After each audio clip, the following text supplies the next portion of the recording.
Bueno, en honor a la realidad y a la verdad, esta presencial no estaba planificada al principio, pero reunidos con nuestro asesor pedagógico y Oscar, decidimos que podíamos tener la oportunidad de un presencial más para que todo esto, que es una cosa que para el común de los médicos es muy difícil, porque metodología de la investigación en sí es una cosa bastante inusual para nosotros que estamos todo el día frente al paciente, peleando por cosas que van más allá de lo estrictamente científico muchas veces. Entonces nos cuesta entender alguna de las lógicas que Oscar lo dice con tanta naturalidad. Entonces decidimos hacer una especie de reunión integradora. La reunión integradora tiene el siguiente objetivo: es darle a ustedes la posibilidad que interactúen con Oscar, no solamente para el trabajo final que tienen que presentar, sino también para a ver si podemos, si nos podemos poner en común acuerdo en armar algún pequeño ensayo de trabajos como para que él nos guíe y nosotros empecemos a tener el germen no de la investigación como investigadores, pero sí entender algunas lógicas que no es habitual en nosotros, que estamos, ya vuelvo a repetir, peleando con cosas que muchas veces no tienen que ver mucho con la ciencia. Así que no pido disculpas, pero sí creo que tengo que fundamentar y justificar esta presencial. Como siempre, el mismo equipo. A ver, me pregunté, nosotros siempre insistimos en que ustedes lo puedan ir resolviendo, y que era el de la última clase, que dice cuál es la mejor manera de transmitir el mensaje de los resultados. Son preguntas que ustedes tienen que contestársela. La segunda es qué tipo de trabajo no necesitan el enunciado de una hipótesis, que es justamente lo que posiblemente veamos hoy. ¿Qué fuentes bibliográficas conviene consultar para armar el marco teórico y la discusión? Acuérdense que lo que él fue dando es cómo nosotros vamos a ir leyendo los trabajos. Y por último, para qué puede utilizar la conclusión de la investigación que se enuncia al final de una discusión. Creo que con estas preguntas él fue haciendo o descifrando cuando nosotros leemos un trabajo que en realidad es lo que más importante tenemos que tener y para qué nos puede servir. Y por supuesto la tarea era comenzar a ejercitarse en la búsqueda bibliográfica. Hay muchos programas que tienen que ver con búsqueda bibliográfica, él dijo algunos, hay otros, muchas veces se nos quedan en el tintero porque habitualmente cuando uno le encuentra la lógica y la practicidad a un sistema, siempre sigue trabajando con eso. Bueno, por supuesto que lo dejo con Oscar para que él vaya repasando absolutamente todos los temas abordados. Oscar, todo tuyo. Bueno, fenómeno. Buenas noches a todos y gracias, Jorge. A ver si me da acá este niño el rol de presentador y ahora yo voy a dar de compartir. ¿Se ve bien? Ok. Todavía no se ve la ¿Sí? presentación. Ahí está. ¿La está? ¿La ven? Perdón. Bien. Bueno, yo estuve antes que nada tratando de decir, bueno, qué repasar y cómo arrancar, y obviamente miraba las distintas presentaciones. Y lo primero que me pareció importante era, no todo lo que es información deviene en conocimiento y no todo lo conocimiento es un saber. La información hay que procesarla, la procesamos a la luz de nuestros conocimientos y eso le da un filtro. El conocimiento que nosotros tenemos le permite ver hasta dónde lo baja, lo decanta, lo sedimenta, de modo que cada uno de la información que hay enfrente hace un procesamiento distinto. Y saber tiene que ver con cosas que uno va aprendiendo de la práctica diaria, es decir, yo tengo un know-how, pero después cuando atiendo pacientes o veo determinada patología, ahí voy ganando saberes. Acuérdense del significado de saber, de sabor. Yo puedo saborear determinadas cosas. Otra cuestión a repasar, el conocimiento científico era descriptivo, explicativo, predictivo, tenía fundamentos lógicos para hacer hipótesis y empíricos porque las hipótesis se llevan al terreno de la experimentación y vemos si se corroboran o no. Si no se corroboran, la hipótesis estaba linda, pero la pifiamos.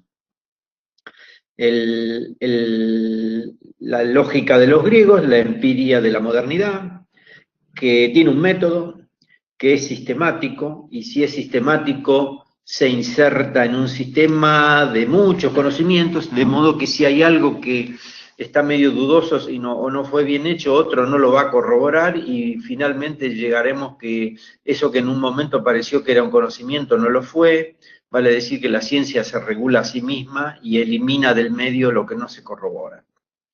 Es crítico, eso es fundamental, o sea, si yo digo que es crítico es que se puede hacer la fenomenal pregunta, ¿ustedes están seguros de que estaban conociendo bien?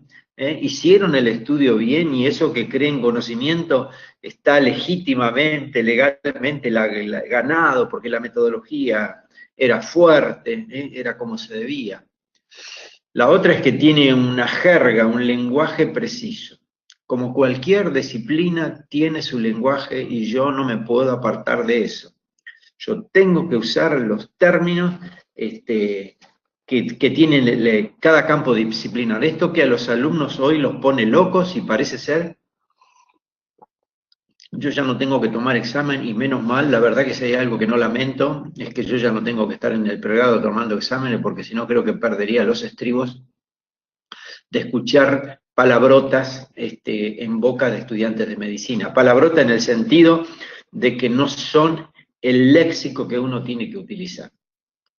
Y finalmente que pretende ser objetivo y como todos somos sujetos, podríamos decirlo de una manera más probable, intenta ser lo menos subjetivo posible. Cosas que separábamos de lo que venía de los griegos, la doxa y la episteme. La doxa es un saber acrítico, una opinión del VAR, y yo podría decir que en este país estamos apestados de doxas. Por todos lados hay afirmaciones de cosas que no han sido pasadas por el sedazo de la investigación sesuda, si eso vale la pena o no. La episteme es un escalón arriba, es el otro piso. La episteme uno lo tiene que documentar, lo tiene que tener criticado, deducido, analizado, reflexionado. Y el conocimiento científico, por definición, es epistémico, porque es la verdadera ganancia de conocimiento. Cuando uno investiga, aumenta su bagaje de proposiciones fundamentalmente temporalmente aceptadas, validadas, reconocidas. Eso es lo que yo tengo, lo que voy ganando. Pasado ese primer momento del curso que era fundamentalmente epistemológico, nos introducimos ya específicamente en la metodología y primero les contesté que lo más fácil para trabajar en investigación y que uno no necesita saber tanta metodología son los estudios descriptivos. Yo me armo una buena hoja Excel, nombre, apellido, sexo, edad, comorbilidad, de antecedente patológico, todo lo que yo quiero poner en la hilera de datos de cada paciente, lo lleno allá hasta la columna Z o sigo con la A1, y eso es fundamentalmente descriptivo. ¿Qué contesta un estudio descriptivo? 4 interrogantes o pronombres interrogativos. ¿Qué, quién, dónde y cuándo? ¿Qué tipo de paciente? ¿Qué tienen los pacientes? ¿Quiénes son los que tienen eso? en qué momento de su vida o en qué situación geográfica o temporal o de algún determinado, alguna determinada particularidad en especial que tiene el paciente. Nos orienta. Siempre yo digo, el seminario de clínica, los primeros 15 a 20 minutos es la presentación del caso y eso es descripción. Cuando uno tiene descrito el problema o descrito el paciente, bueno, ahora hay que explicar. Y esto se debe por aquello, por el otro, y bueno, ustedes ya saben lo que es el seminario, que uno tiene que tener el dato de guía, porque de ahí es la punta del hilo para remontar la explicación. Y en la investigación, un estudio descriptivo termina planteando hipótesis. Esto podría deberse a aquello, a lo otro. Y así como en un paciente, yo de acuerdo a las hipótesis tengo que pedir estudios complementarios, en una investigación con el descriptivo tengo las preguntas y ahora tengo que armar otro diseño que no es explicativo y que me exige saber ahora sí metodología. Y ahí sí seguramente será un estudio observacional corte, casos y controles o transversal. Y queda obviamente los estudios diagnósticos y terapéuticos, pero ambos diagnósticos y terapéuticos generalmente están en manos de la industria y no nuestro. Aunque yo podría utilizar la herramienta de un estudio diagnóstico para hacer una validación de determinados scores clínicos o variables que yo utilizo para ver calidad de vida y darle una aplicabilidad diagnóstica, sensibilidad, especificidad, lo que ustedes ya vieron. Mientras preparo el protocolo, tengo que tener en mente siempre dos errores que me están ahí acechando, el talón y me van a morder si no me cuido. Uno es el aleatorio, que yo podría decir que es un pecado menor pecado venial, con un acto de contrición el cura lo absuelve. Todos tomamos una muestra. Nadie estudia la población blanco, de modo que estamos toditos perdonados. Lo que uno debe en todo caso es tratar de que la muestra sea parecida a la población blanco, que sea representativa. El error que no me van a perdonar porque tiene que ver con mi falta de sagacidad, de persona no transitada en el tema de la investigación, es el sistemático, sesgo, bias de la literatura inglesa. Cuando decíamos hábito de fumar, activo, pasivo y chicos con bajo peso al nacer. Si las mamás que fuman tienen bebés de más bajo peso respecto de las que no fuman, un error sistemático metido en el medio, un sesgo podría ser que entre los grupos de mamá que fuman y no fuman hubiera diferencias en cuanto a alcoholismo, a desnutrición, a diabetes o a otra comorbilidad que de alguna manera le pega al peso de la criatura que va a tener y no necesariamente tiene que ser por el tabaquismo. De modo que ese es un ejemplo y el error sistemático es lo que yo tengo que pensar y repensar mientras armo las cosas para no caer en esa trampa. Otro de los errores que teníamos que tener en cuenta era el error tipo 1, alfa, y el error tipo 2. El error tipo 1, alfa, que la manera de saber con qué alfa estábamos trabajando era tener en cuenta el valor de P, y que el valor de P lo habíamos establecido por una convención general que era menor al 0.05. ¿Qué significa? Que si yo encuentro que dos grupos son diferentes, los pesos de los bebés de las mamás que fuman, la media es menos que respecto de las mamás que no fuman, y si hago una comparación estadística respecto de los pesos de estos grupos de nenes y de los otros grupos, y me da menor al 0,05, yo puedo decir que evidentemente se trata de dos poblaciones distintas, que esos grupos de bebés son distintos en términos de peso al nacer. 0,05. El error tipo beta tenía que ver con el poder del estudio. probablemente si el estudio no tiene una muestra suficiente, yo no alcance a ver la diferencia que presumo que existe y no la veo porque no he incluido el suficiente número de pacientes o personas. Mi poder de estudio es bajo. El error beta, el mínimo que se acepta es el 20, con lo cual 1 menos beta es poder del estudio, de modo que el poder del estudio hay que partir de un 80% hacia arriba. Si yo quiero un poder del estudio del 90%, el error beta será 10. También hablamos del peso de los estudios observacionales en términos de causalidad. ¿Y cuál era el estudio observacional más pesado en causalidad? La cohorte, porque es un estudio longitudinal, prospectivo, de seguimiento, y yo los tengo incluidos cuando estaban todos sanos. Unos expuestos a un factor de riesgo, los otros no, y sigo hacia adelante y después yo veo y hago un riesgo relativo y comparo si hay mayor riesgo o menor riesgo, lo que fuere. Seguido a la cohorte viene el caso y controles, que es sobre todo cuando hay enfermedades raras, que hacer una cohorte significaría incluir muchos, cientos de miles de personas y eso no lo van a financiar, por lo tanto uno puede hacer un caso y controles, pero no tiene el mismo peso porque uno ya parte de la enfermedad y tiene la historia para atrás retrospectivamente, pero yendo retrospectivamente uno no tiene todos los eventos que han ocurrido, es lo que se puede recoger y registrar. Y obviamente el estudio menos potente en términos de causalidad, pero sí da asociación, es el transversal.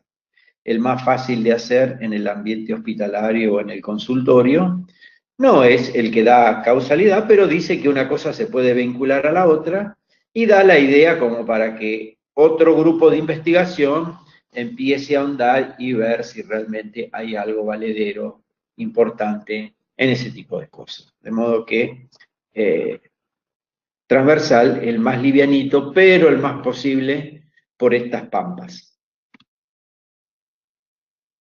Las particularidades de los estudios diagnósticos eran sensibilidad, especificidad, valor predictivo y coeficientes de verosimilitud. ¿Y cuál era lo que teníamos que llevarnos y guiarnos? Sensibilidad y especificidad, por supuesto.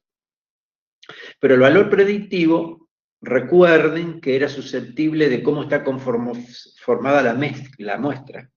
Por lo tanto, si yo tengo hecho el estudio diagnóstico en un centro de referencia, a mí no me sirve ese valor predictivo porque yo estoy en atención primaria o en segundo nivel y la derivación de pacientes que yo tengo para eso no es la misma que en un supercentro donde van, como nosotros decimos, los superpacientes.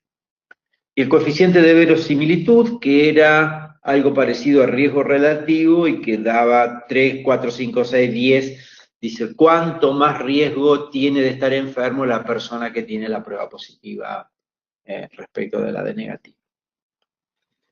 El ensayo de la industria, el de las 4 patas, controlado, aleatorizado, comparativo y doble ciego, es el estándar para decir si un tratamiento puede ser aplicado o no a una determinada patología, pero tener en cuenta que a mí me dicen, bueno, se publicó un estudio sobre tal patología en 5.000 pacientes y el efecto es tal. Bueno, el efecto es tal en ese estudio. Eso no se puede trasladar planetariamente. Porque yo no estudié el planeta, yo estudié esa población.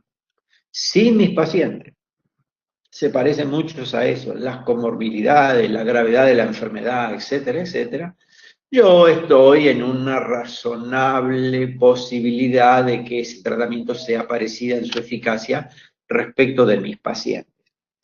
Obviamente, si el paciente que yo trato anda bien con lo que ya está recontra chiquicientas veces probado, me quedo con eso.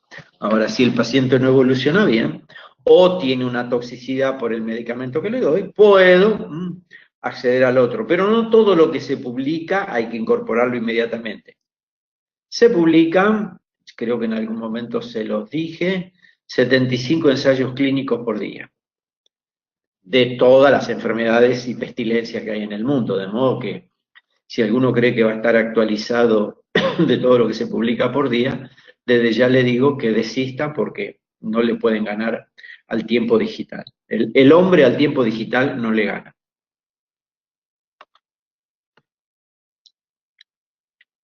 También fue importante cuando hicimos todo esto el enfoque bioético. El enfoque bioético, recordar los 4 principios cardinales de la investigación médica. Beneficencia, no maleficencia, autonomía y justicia. La beneficencia no paternalista. Nosotros queremos hacer el bien, pero le vamos a poner las cartas sobre la mesa al paciente de la mejor manera posible, para que él pueda hacer uso de su autonomía, que yo no debo recortar. Y cuando el paciente me dice, me pongo en sus manos, doctor, tengo un fenomenal problema, porque este hombre me tira toda la pelota del campo mío y todas las decisiones las tengo que hacer yo. Si todo va bien, yo soy el héroe, pero si no, ¿qué hacemos?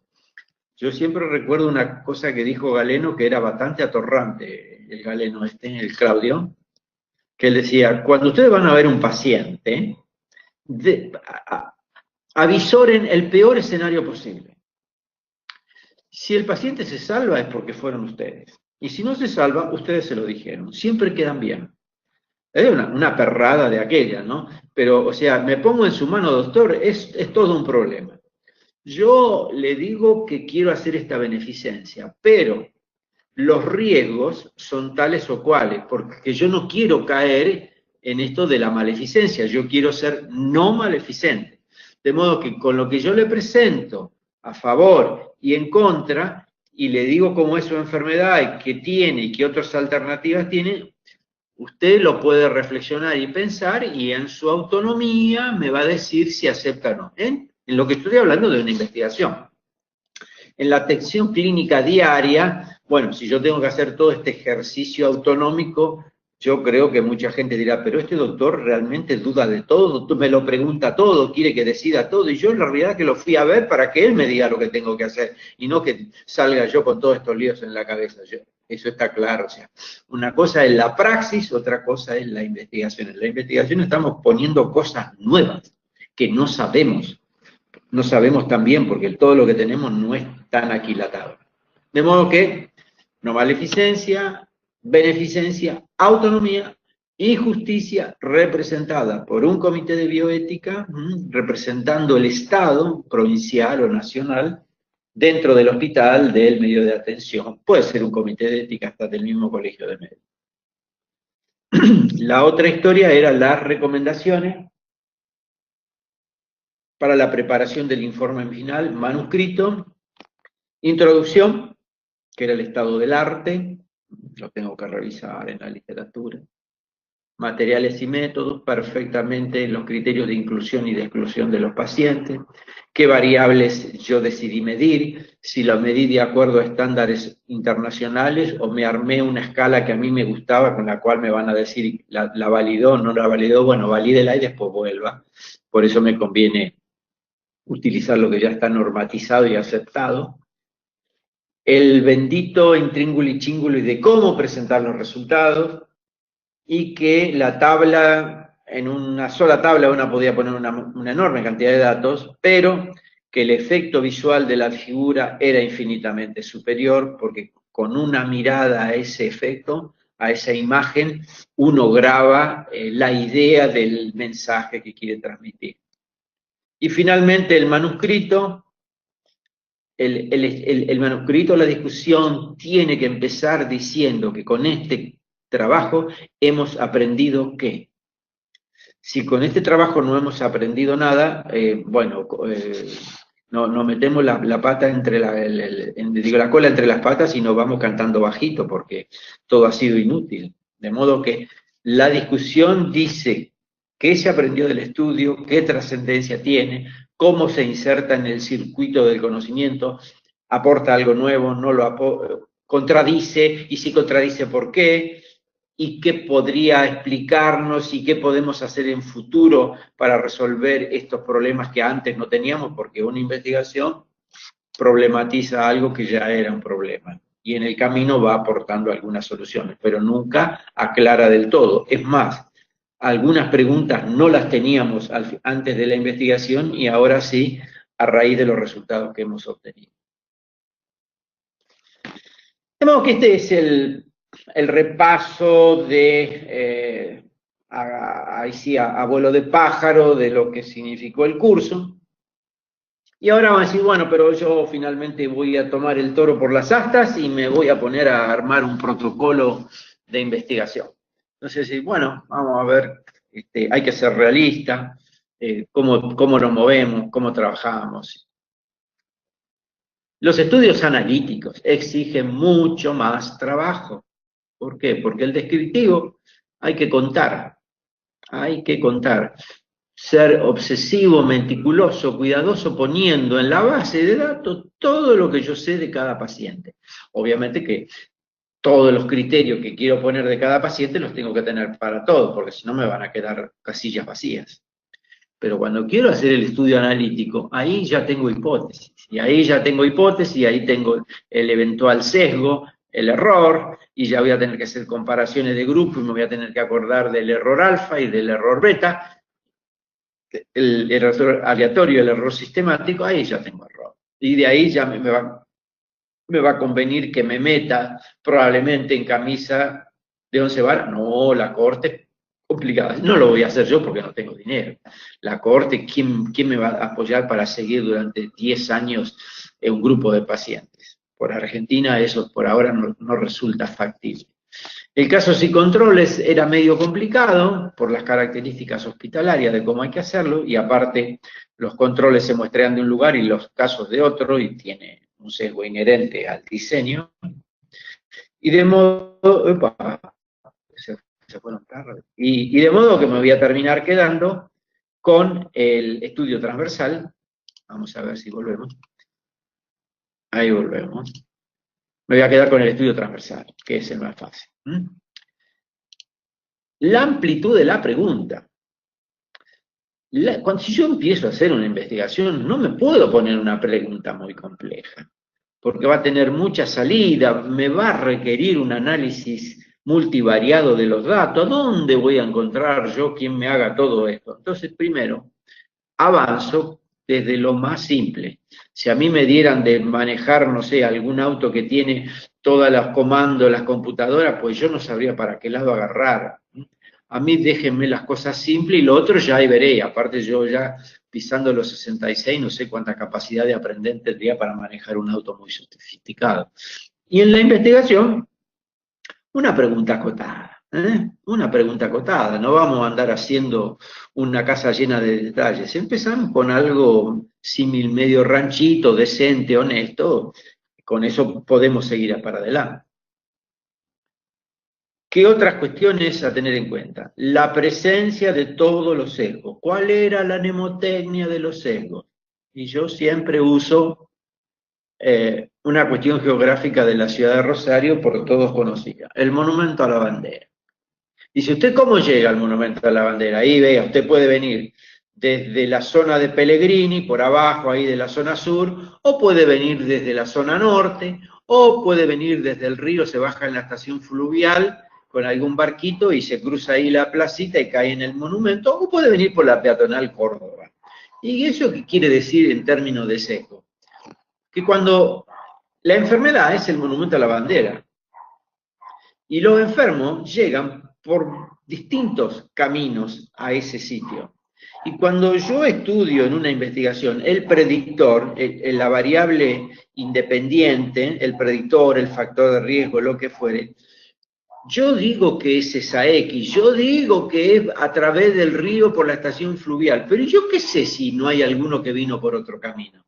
Por lo tanto, cuando yo hago un estudio, tengo que pensar, ubicarme en sesgo, además del factor que yo creo que da la enfermedad, ¿qué otras cosas dan la enfermedad en cuestión?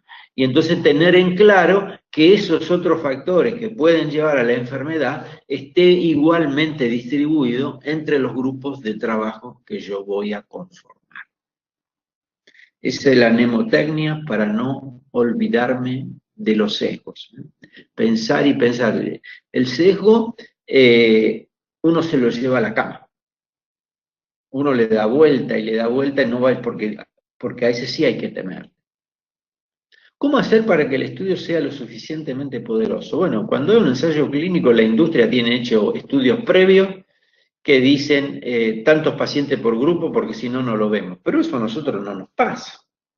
Entonces, ¿qué hacemos nosotros? Bueno, nosotros usamos un instrumento que se llama la nariz, que como algunos al naso le dicen el pifómetro, nosotros llamamos la técnica de pifometría.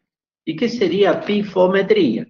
Pues estudiamos en un grupo, qué sé yo, 15, 20 pacientes, y en otro grupo otros 15, 20 pacientes, hacemos las mediciones, comparamos, y de acuerdo a cómo nos da en función de la hipótesis, nos damos cuenta cuán lejos o cuán cerca estamos de que eso pueda dar diferencia. Hacemos un recálculo del error beta y posteriormente ya sabemos si hay que subir cuánto más pacientes. En un estudio transversal se trabaja generalmente de esa manera. Se hace un tanteo, siempre uno dice, bueno, con 20 pacientes por grupo ya hay algo que, estos que hacen, cuando se vota, que se cierra el comicio a las 6 de la tarde, en la boca de urna, que da la tendencia. Nosotros miramos cómo son las tendencias para darnos cuenta si la cosa pinta o no. Si la cosa pinta, subimos un poco a la muestra hasta que tenemos una diferencia estadísticamente significativa. ¿Quién nos va a ayudar con el análisis estadístico? Esto es algo que hay que tenerlo pensado, y a mí que tanta gente me vino a preguntar por esto y de aquí y de allá, yo siempre le digo, ¿conoce el departamento de estadística del hospital? Sí, lo conozco. Bueno, vaya ahí. Vaya ahí, primero llévele algún chocolate a la jefa de estadística o a la chica más amable que trabaja en el departamento, y como para empezar a hacer las tratativas, para decirle, mire, que yo dentro de 6 meses o un año voy a tener un grupo de pacientes y yo necesito que usted con alguno de esos software que tienen en la máquina me dé una manito con el análisis estadístico. ¿Por qué? Porque ¿dónde está? Si ustedes vivieran en Rosario, yo los mando a cursar estadística. Si ustedes quisieran hacer investigación en Rosario, yo les mando a hacer el curso de estadística, es anual, y ustedes van a aprender muchísimo. Y aparte ahora con todos los software que hay, una vez que más o menos tienen una idea de lo que es la estadística y lo que hay que pedirle al programa, el programa le sacaría las cuentas, sería fácil, pero ¿dónde están? No los podemos ver y yo no los puedo mandar a eso, de modo que van a ser ustedes los cargosos que se van a ubicar a quien le puede dar una manito con esta historia de la estadística. Las definiciones operacionales, las variables, cómo las vamos a llamar, qué rangos de valores van a tomar, calidad de vida, qué índice hay para medir calidad de vida, porque no hay seguramente uno, sobre todo, y usemos el índice de calidad de vida que se usa para el paciente oncológico. Bueno, y es el índice validado y de aquí y de allá, y cómo vamos a dar la escala, o sea, si van a trabajar alguno de este tipo de cosas, utilicen las definiciones operacionales y los criterios que todo el mundo acepta. No se salgan con una cosa rara que se les ocurrió a ustedes, porque lo primero que le va a decir el evaluador es que lo tiene que validar en una prueba piloto.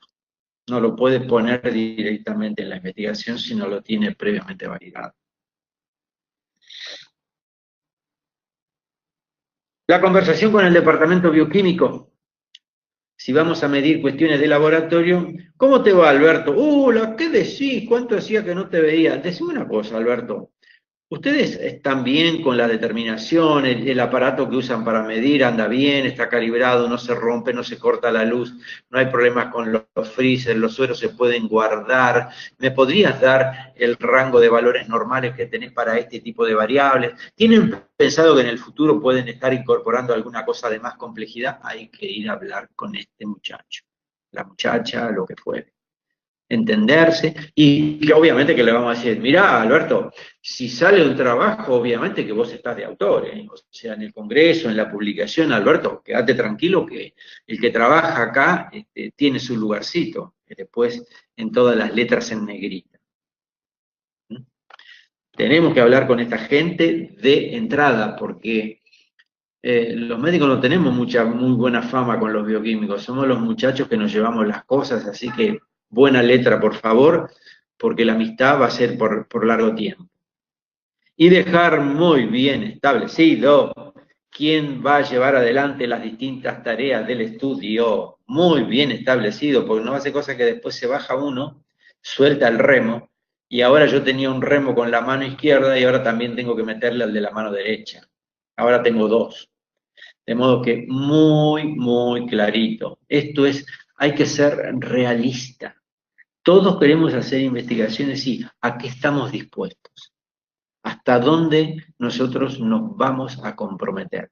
No me vengan con que tienen la rotación por tal lugar, o que tienen la guardia, o que tienen que ir a tal lugar por el consultorio.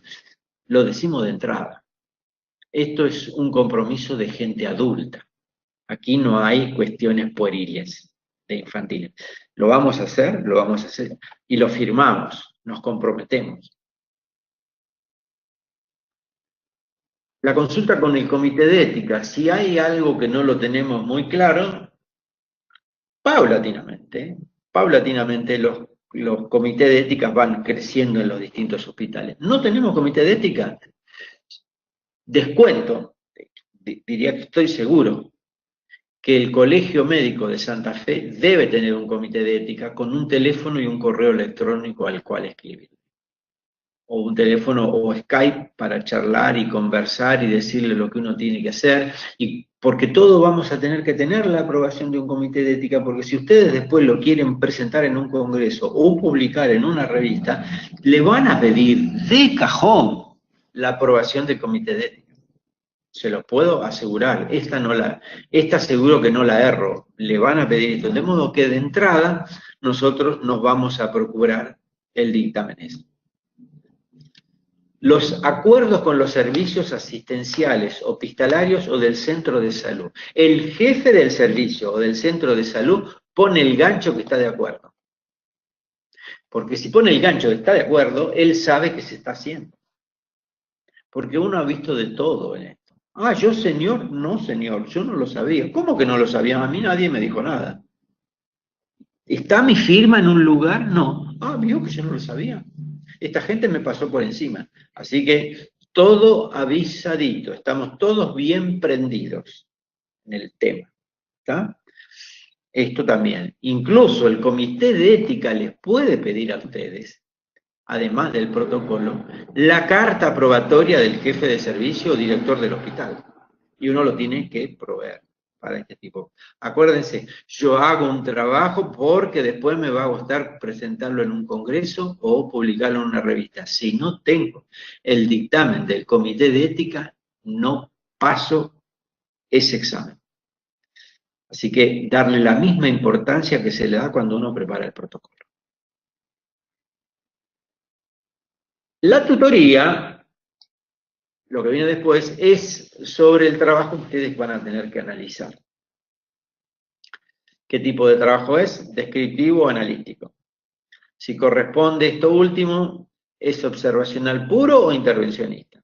Si es intervencionista, es un ensayo preventivo, diagnóstico terapéutico. Si es observacional puro, cohortes, casos y controles o transversal.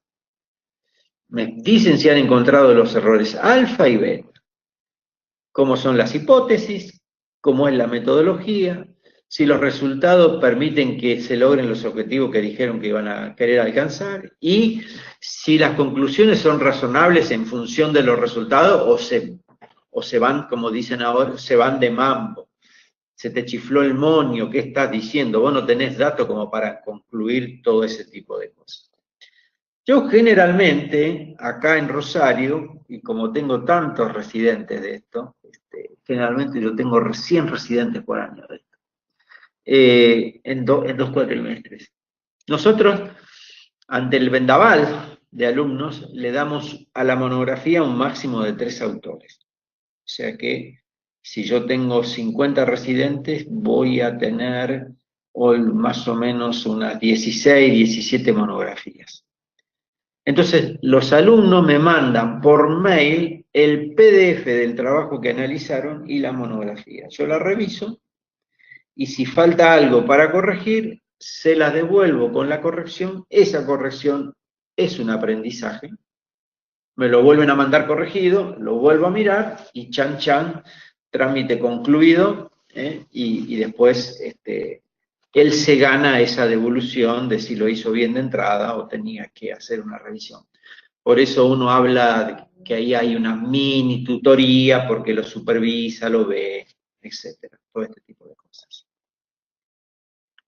Y Jorge me había pedido también una serie de ideas por si alguien quería empezar alguna cosa investigativa fácil de hacer, que no implica ningún gasto extra, lo que sí implica es el tiempo.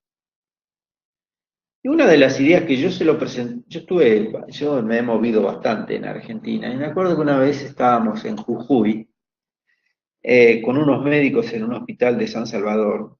En Jujuy hay una enorme cantidad de tuberculosis. La población aborigen es muy susceptible, muy vulnerable.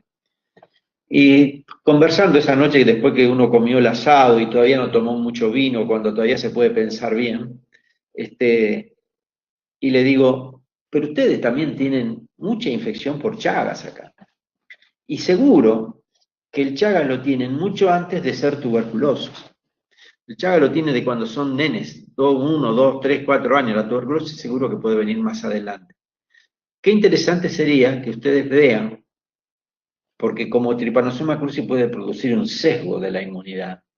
Si la persona que tiene serología positiva para Trypanosoma cruzi y tiene una tuberculosis es distinta de aquella que tiene serología negativa, que no hay muchos, pero algunos hay. O sea, en el área endémica, obviamente que hay mucho más seropositivo que seronegativo. Bueno, en el momento, sí, qué interesante, lo podríamos hacer, chichipín, chimpum, pero nunca más vimos nada. De modo que alguien que tiene pacientes tuberculosos y que trabaja en una zona que es endémica para Trypanosoma cruzi, hay que pedir una serología para Chagas, que es una hemaglutinación directa y una ELISA y ya está. Y después mirar cómo son las placas radiográficas, en cuánto se negativizó, la severidad de la enfermedad, lo que fuere. Esto es un dato que no es tan complicado de hacer. Otro es, nosotros vimos acá en Rosario que los pacientes que tienen enfermedad de Chagas crónica, con cardiopatía muy manifiesta o a veces nada más que un trastorno del electrocardiograma, tienen una respuesta inflamatoria de base muy interesante. Nosotros hemos medido citoquinas inflamatorias, de la IL-17, IL-6, óxido nítrico, TNF, y tienen una respuesta inflamatoria muy subida. Cuando hicimos estudios metabólicos, no eran diabéticos los chagásicos, vimos que incluso tenían un índice OMA aumentado, con algún cierto grado de insulinoresistencia. ¿Por qué podría ser la interpretación? Es un trabajo que publicamos me parece que lo publicamos en el 2011 en una revista británica que se llama el Journal of Neuroimmunology. Después, si alguno quiere el PDF, yo se lo paso.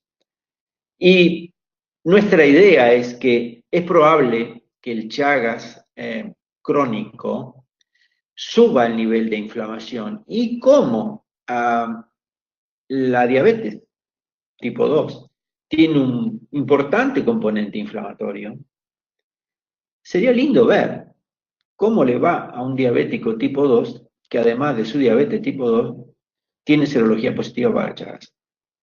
Porque el Chagas le agrega una plusvalía a ese tipo de cosas. Entonces, ver cómo está la glicosilada, cómo van los controles. Obviamente que los hábitos de los diabéticos, y si hay alguien que...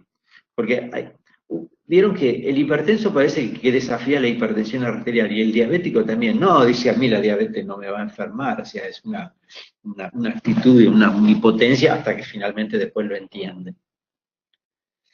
Y ahora, otra idea, dejando a la diabetes, como la diabetes es un importante problema inflamatorio, es una inflamación distinta de la que nosotros conocimos en la infección. La inflamación en los diabéticos o en el síndrome metabólico tiene un nombre bastante particular, tiene dos nombres. Algunos la llaman metaflamación y otros la llaman parainflamación. Metaflamación porque sería una inflamación metabólica y la otra parainflamación porque no es la respuesta inflamatoria montada para defendernos de un patógeno, sino una respuesta inflamatoria que está gatillada en buena medida por adipocitos y algunas otras células que no son precisamente las inmunológicas propiamente dichas. Entonces, como ahí hay un proceso inflamatorio basal, también sería interesante ver cómo le va a un paciente que tiene una enfermedad articular con una base inflamatoria. Una muy complicada como la artritis reumatoidea y otra no tanto como la artrosis. Y medir patrones de laboratorio de inflamación, que de última no es tan complicado. Por ejemplo, uno muy común y que se puede hacer en tantísimos lugares, que es la proteína C reactiva, que la proteína C reactiva ahora sabemos que es una pentraxina y que en realidad es una opsonina de cuerpos apoptóticos y que en realidad en la inflamación los mecanismos apoptóticos están aumentados o hay un mecanismo de muerte celular que es la piroptosis o la necroptosis y que la proteína C reactiva en realidad opsoniza los cuerpos para tratar de que haya menos inflamación. O sea, la producción de proteína C reactiva es una respuesta que intenta desinflamar y con eso yo me doy cuenta cuán inflamado está el paciente. De modo que estas son, tiro tres ideas que son cosas que a uno ve los resultados del laboratorio, lo que estudia, y son cosas que a nosotros nos quedaron en el tintero y que yo ya no voy a tomar porque yo ya estoy más para la anécdota que para el futuro. Pero bueno, hay gente que puede trabajar y puede tener algún tipo de ideas sobre esto. Yo creo que convendría esto dejarlo en este momento allí y ver si hay un feedback o algún lugar, vos, Jorge, o la gente, y después si quieren lo charlamos, lo seguimos vía mail, nos podemos reunir ya para charlar el tema a través de este webinar o de una conversación por Skype. Eso dependerá del Colegio de Santa Fe. Y lo mismo de la tutoría de cómo hacer el trabajo final. ¿Está? Yo no tengo ningún problema en darle los certificados que han hecho el curso, eso me lo van a mandar, supongo que la semana próxima de Santa Fe, yo lo firmaré y después se lo devuelvo, pero si alguno quiere tener el trabajo final, una prueba que uno se hace a uno mismo, si sabe analizar un trabajo y tuvo una ganancia a partir de haber hecho este curso que diga en julio no lo pensaba. Y eso es todo. Le paso la pelota, mi estimado Jorge. Hola. Hola, sí. Hola, sí. Darío habla. Ahí está Jorge. ¿Me escuchan a mí? Sí. Sí, te ¿Me escuchamos. escuchan? Yo te escucho, Jorge. Sí, te escuchamos. Sí, Bueno, te escucho Oscar, bien. volví a poner la diapo donde están las ideas, porque yo quería hacerte una sugerencia desde la práctica de todos los días. Ahí la tengo, ahí está. ¿La ves? ¿Podés poner la diapo? Sí, ahí está. ¿La estás No, viendo? no la estoy viendo todavía. ¿Y vos, Darío, la ves? Sí, ahí se ve, ahí está. A ver, ahora espere 2 segundos. Yo no estoy viendo entonces. Sí, la vemos. ¿No la ves, Jorge? Ahí está, ahí la veo. Bien. Mira, yo te hago una o sea, si nosotros vamos a hacer algo en común, comunitariamente, obviamente que tiene que ser algo que nosotros observemos, porque si Sí, hay obviamente. Sí. intervenciones, ya requiere un comité de ética y requiere Sí, seguro. autorizaciones de servicio y etcétera, Sí. que es lo que vos estuviste planteando. Digo esto porque, por ejemplo, si yo tengo que empezar a pedir análisis para saber si el paciente es cero positivo, cero negativo para Patek Crucis, ya tengo una intervención. Y si tengo una intervención, Mira, yo tengo si que tener tengo como... un, eh, no, eh, un consentimiento informado y tengo que tener una autoridad, una autorización del comité. sí. Pero no, por Helsinki, Jorge, Helsinki te va a decir, fenómeno. Y en quien es cero positivo, el hospital puede hacerle el electrocardiograma y el cardiólogo que le diga si necesita tratarse por alguna arritmia o no. Obviamente que el hospital seguro que tiene eso, pero vos lo tenés que asegurar en el protocolo. Porque él, hasta antes de que vos le pidas la serología, no sabía si tenía Chagas. Y ahora por este bendito estudio sí lo sabe. Con lo cual, uno le tiene que dar la herramienta de control de esa patología. He dicho control, no he dicho curación. ¿Está? De modo que si vos me trajeras ese protocolo y yo fuera el comité de ética, yo te diría, muy bien, doctor Press, usted tiene en el hospital de Reconquista un servicio de cardiología para que estudien a los seropositivos y le den la medicación antiarrítmica si hiciera falta. Sí lo tengo, pues póngalo en el protocolo. Con la anuencia del director del hospital que te dice que ellos tienen ese servicio. Porque Helsinki te exige que cuando vos encontraste el problema, hagas algo en favor de eso, no lo dejes solo. ¿Te contesto lo que me decís? Sí, me contesta. Sigo insistiendo en que nosotros, si hacemos algo cooperativo, tendría que ser observacional puro. Sí.